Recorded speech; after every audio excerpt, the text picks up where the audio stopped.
Hello students, I am your guest lecturer Shamira Khatun and this is your channel Diploma Chemical Engineering Classes, Mechanical Operation and Solid Handling Short Notes Part 2, जिसमें हम लोग chapter 3 के बारे में discussion करने वाले हैं जिसका नाम है साइज रिडक्शन। और ये सेशन आज का बहुत इंपॉर्टेंट होने वाला है क्योंकि आपके एग्जाम में बहुत से ऑब्जेक्टिव क्वेश्चन इस चैप्टर से उठाए जाएंगे। कौन कौन से इंपॉर्टेंट क्वेश्चन हैं लास्ट तक वीडियो देखिएगा, आप लोग को पता चल जाएगा। और हाँ, जिन लोगों ने मेरा चैनल सब्सक्राइब नहीं किया है प्लीज़ सब्सक्राइब कर लीजिएगा, इससे मुझे मोटिवेशन मिलता है ताकि मैं आप लोग के लिए ऐसी एजुकेशनल वीडियोज़ आगे भी बनाती रहूँ। सो स्टार्ट करते हैं size reduction. Size reduction means होता है सॉलिड्स आर कट और ब्रोकन इनटू स्मॉलर पीसेज, यानी किसी सॉलिड को हम कट करें या तोड़े छोटे छोटे टुकड़ों में। और ये reduce the size of solids किसके थ्रू करते हैं, हम किस तरह करते हैं। 4 टेक्निक्स अपनाते हैं। पहली है कंप्रेशन, दूसरी है इम्पैक्ट, थर्ड है एट्रेशन और रबिंग, फोर्थ है कटिंग। अगर मैं इसको जर्नल तरीके से आपको समझाने की कोशिश करूं तो कंप्रेशन में आप इसको ऐसे समझ सकते हैं जैसे कि आप कंप्रेस करें किसी चीज़ को। कंप्रेस कैसे कर सकते हैं, मान लिया आपका ये हमने लिए दांत या जबड़े जिससे आप खाते हैं, तो आप क्या करते हैं, काजू बादाम मुंह में डाला और दांत से दबाते हैं। जब दांत से दबाते हैं तो वो कौन सी टेक्निक हो रही है, कंप्रेशन ही तो हो रही है। तो आपका ये जो जबड़ा है, इसीलिए जो कंप्रेशन इक्विपमेंट भी है उसका नाम भी जॉ क्रशर है। ठीक है, तो आपको समझ में आएगा कि कंप्रेशन कैसे करना है। कंप्रेशन मतलब उसको कंप्रेस करके दबा के तोड़ना को हम कंप्रेशन कह रहे हैं। इम्पैक्ट जैसे हम हथौड़े से चोट मार के उसको तोड़ें तो वो इम्पैक्ट हो गया। एट्रेशन और रबिंग का कैसे आप समझ सकते हैं, जैसे लकड़ी के दरवाजे जो आपके घर में लगने वाले होते हैं उनको चीज़ल करके काटा जाता है, फिर उसके बाद में उसमें किनारे किनारे अगर लकड़ी के कोने निकले रह गए हैं जो चोट पहुंचाते हैं तो उसको रेगमाल से घिसते हैं ना, ताकि वो स्मूथ सरफेस मिल जाए। तो रेगमाल से जो घिस रहे हैं वो क्या कर रहे हैं, रबिंग ही तो कर रहे हैं। रबिंग करने से क्या जो उभरे हुए पार्टिकल्स हैं वो अलग हो जा रहे हैं, निकल जा रहे हैं। तो एट्रेशन और रबिंग इस तरह से हो गया। चौथा जो है आपका कटिंग, जैसे कि घर में आप फ्रूट सैलेड वगैरह कट करते हो तो वो आप चाकू यूज़ करते हो, कपड़ा कट करने के लिए आप कैंची यूज़ करते हो। तो ये चीज़ें 4 तरीकों से हम किसी सॉलिड का साइज रिडक्शन करते हैं। अब इनके बारे में आगे पढ़ेंगे। क्रशिंग इफ़िशियंसी बहुत ही इंपॉर्टेंट है। किसी सॉलिड को क्रश करने के लिए जो उसकी इफ़िशियंसी होती है वो क्या होती है, surface energy created by crushing upon energy absorb by the solid, यानी सरफेस एनर्जी जितनी क्रिएट हो रही है क्रशिंग करने के, बाय क्रशिंग, जैसे हम क्रशिंग कर रहे हैं या क्रशिंग के थ्रू, वो अपॉन एनर्जी जो वो सॉलिड एब्जॉर्ब कर रहा है, उस एनर्जी को कितना एब्जॉर्ब कर रहा है वो हमारा क्रशिंग इफिशियंसी होगा। इसको हम ईटा से डिनोट करेंगे और क्रशिंग के लिए ये ईटा जो है ये आपकी इफिशियंसी है और क्रशिंग के लिए हम ये सफिक्स में सी लगा देंगे। तो क्रशिंग इफिशियंसी ईटा सी क्या हो जाएगी, equal to ES into AB minus AA upon WN, where efficiency के लिए देखिए मैंने अभी बताया कि ईटा सी क्या है, आपकी क्रशिंग इफ़िशियंसी है। WN क्या है, एनर्जी एब्जॉर्ब बाय मटेरियल, यानी जो सॉलिड आपने डाला है उसने कितनी एनर्जी एब्जॉर्ब करी, उसकी यूनिट क्या है, जूल पर केजी। ES क्या है, surface energy per unit area, जिसकी यूनिट क्या है, जूल पर मीटर स्क्वायर, क्योंकि एरिया की यूनिट मीटर स्क्वायर होती है और एनर्जी की यूनिट जूल होती है, तो जूल पर मीटर स्क्वायर। AB क्या है, एरिया ऑफ द प्रोडक्ट है जिसको हमने यूनिट क्या होगी, मीटर स्क्वायर। और AA क्या है, एरिया ऑफ द फीड है, इसकी भी यूनिट मीटर स्क्वायर होगी। अब इफ़िशियंसी में हमने क्रशिंग इफ़िशियंसी की बात करी तो मैकेनिकल इफ़िशियंसी भी तो देखनी पड़ेगी। तो मैकेनिकल इफ़िशियंसी का जो फॉर्मूला होता है वो क्या होगा, energy absorb by energy input, यानी जितनी एनर्जी एब्जॉर्ब्ड हुई एंड हमने जितनी एनर्जी दी उसको, तो हम उसको कैसे लिखेंगे मैथमेटिकल फॉर्मूलेशन में, ईटा m से डिनोट करेंगे। m मतलब मैकेनिकल इफिशियंसी और ईटा इफिशियंसी डिनोट कर रहा है, m मैकेनिकल को डिनोट कर रहा है, तो ये टोटल मिला के क्या हो गया, mechanical efficiency eta m equals to WN upon W, where eta m क्या है, मैकेनिकल इफिशियंसी है और W क्या है, energy input to the machine and WN क्या है आपका energy absorbed by the solid. तो अब हम लोग के पास में क्रशिंग इफिशियंसी का फॉर्मूला भी है और मैकेनिकल इफिशियंसी का भी फॉर्मूला है। तो दोनों फॉर्मूला का यूज करके हम क्या करेंगे, energy input to the machine निकालेंगे। कैसे निकलेगा, W equals to WN upon efficiency M। ये किसको डिनोट करेगा, मैकेनिकल इफिशियंसी को। अब इसको फॉर्मूला को और सिंप्लीफाई करेंगे तो क्या हो जाएगा, ES into AB minus AA upon mechanical efficiency into crushing efficiency. अब जिस मशीन के थ्रू हम इसको तोड़ रहे हैं तो उस मशीन को कुछ पावर तो देनी पड़ेगी, तो उसको कितनी पावर की ज़रूरत है उसका फॉर्मूला का कैलकुलेशन करना पड़ेगा।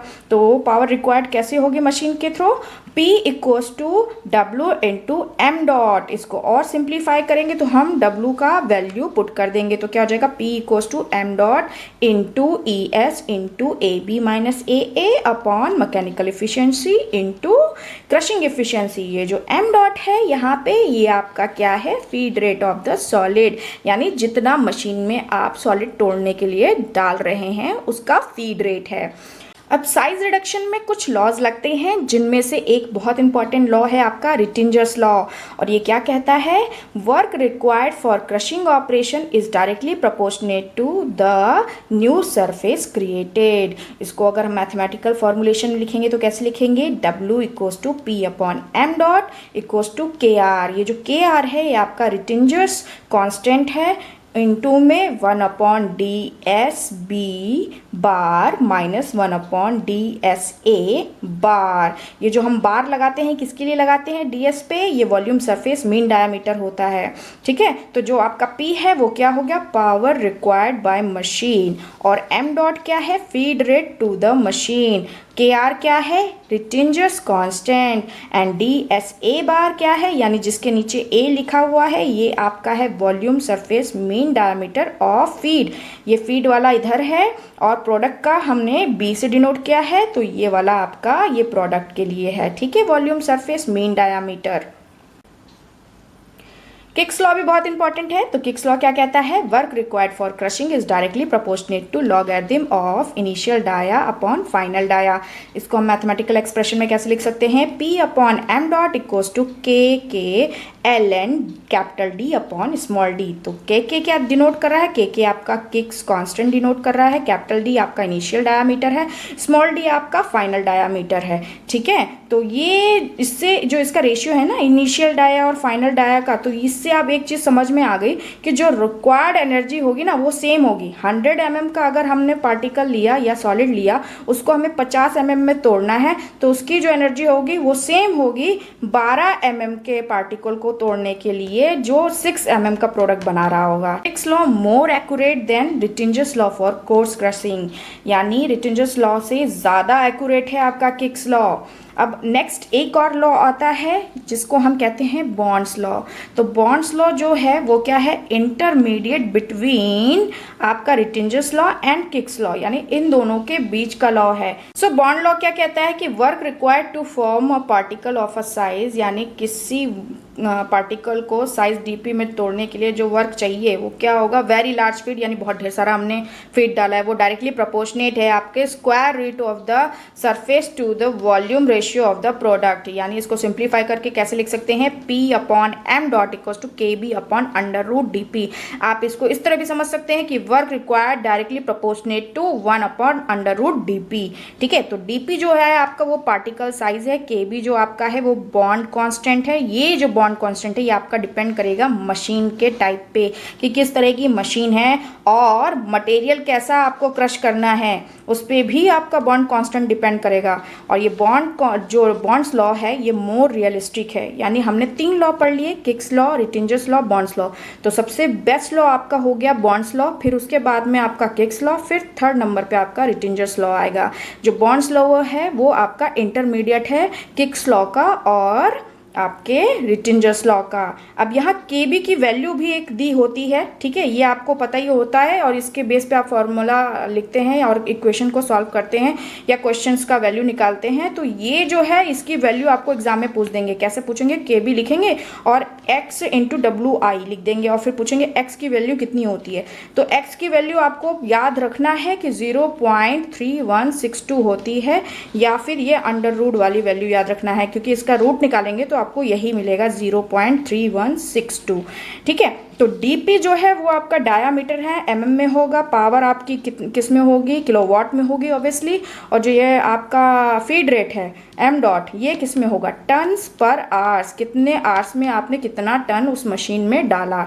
और डब्ल्यू आई वर्क इंडेक्स है, इसके बारे में अब हम लोग बात करने वाले हैं, ये वर्क इंडेक्स के बारे में।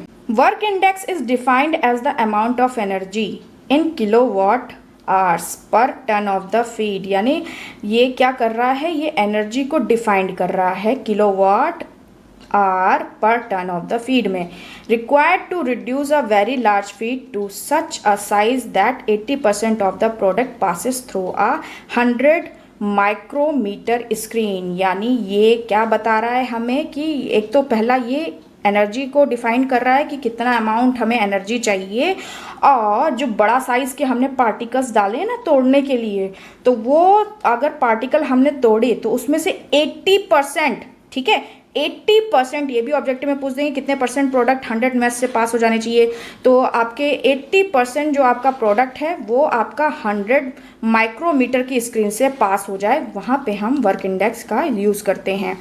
80% product passes through the mash of size DPB। ठीक है, अब ये DPB को भी हम कैसे लिखेंगे, इसको अगर सिंप्लीफाई करके लिखेंगे तो ये फॉर्मूला भी आपने पढ़ा होगा, P upon M dot equals to work index का यानी KB का हमने पूरा वैल्यू लिख दिया 0.3162 WI into 1 upon under root DPB minus 1 upon under root DPA। Dry grinding और वेट ग्राइंडिंग में क्या रिलेशन है वर्क इंडेक्स का, तो ड्राई ग्राइंडिंग का जो वर्क इंडेक्स है वो हम निकालेंगे वेट ग्राइंडिंग के वर्क इंडेक्स को 4/3 से मल्टीप्लाई करके। Types of size reduction equipments, तो इक्विपमेंट्स पढ़ने से पहले हम लोग क्या थोड़ा जनरल टर्म समझ लेते हैं, क्रशर क्या है, ग्राइंडर क्या है, कटर क्या है। तो क्रशर क्या करता है, breaking large piece into small lumps. सबसे साधारण सा उदाहरण जो है आपका, वो आपका खुद का मुंह है। भाई काजू बादाम आपने मुंह में डाला, दांतों से दबाया, दांतों से दबा दबा के चुई किया आपने, तो क्या होता है कि बड़े साइज छोटे टुकड़ों में टूट जाते हैं, तो वो क्या कहलाएगा, क्रशर कहलाएगा। अब क्रशर को भी दो तरीके से डिवाइड किया गया है, प्राइमरी क्रशर और सेकेंडरी क्रशर।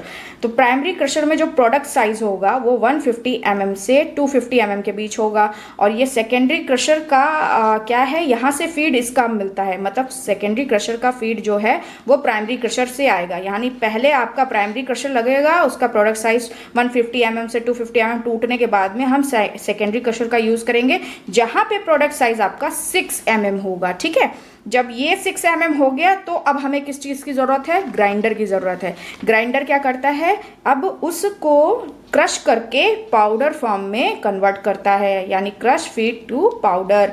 इंटरमीडिएट ग्राइंडर का जो प्रोडक्ट होता है वो पास करता है 40 मैश स्क्रीन, यानी 40 मैश स्क्रीन से जो पास हो जाएगा, बाहर निकल जाएगा, वो आपका प्रोडक्ट होगा इंटरमीडिएट ग्राइंडर में।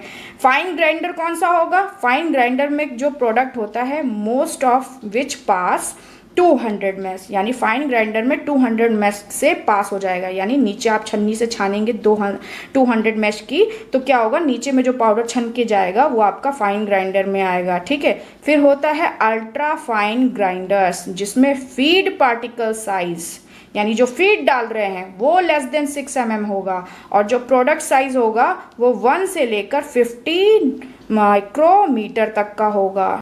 कटर का तो बहुत घर में आप लोगों ने नाम सुना, नेल कटर कहाँ है भाई, ढूंढो ढूंढो ढूंढो। तो नेल कटर किस लिए यूज़ करते हैं, नेल कट करने के लिए, और चाकू का यूज़ करते हैं, आप फ्रूट कट करने के लिए कैंची का यूज़ करते हैं, कपड़ा कट करने के लिए। तो क्या होता है, इसमें जो particle size and shape defined होता है, तो वो कितनी लेंथ का होता है, 2 to 10 mm लेंथ होनी चाहिए, तभी वो कटिंग हो पाएगी।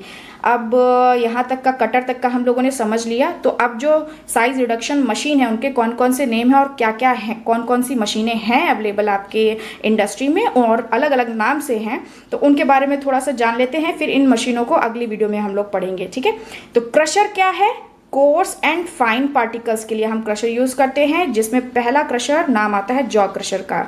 जॉ क्रशर आपका खुद का मुंह देखिए भाई, 2 जॉ है ना आपके, एक ऊपर वाला एक नीचे वाला, एक मूवेबल एक फिक्स है, तो इसी तरह जॉ क्रशर का भी यूज होता है। तो पहला हो गया ब्लैक जॉ क्रशर, दूसरा हो गया डॉग जॉ क्रशर।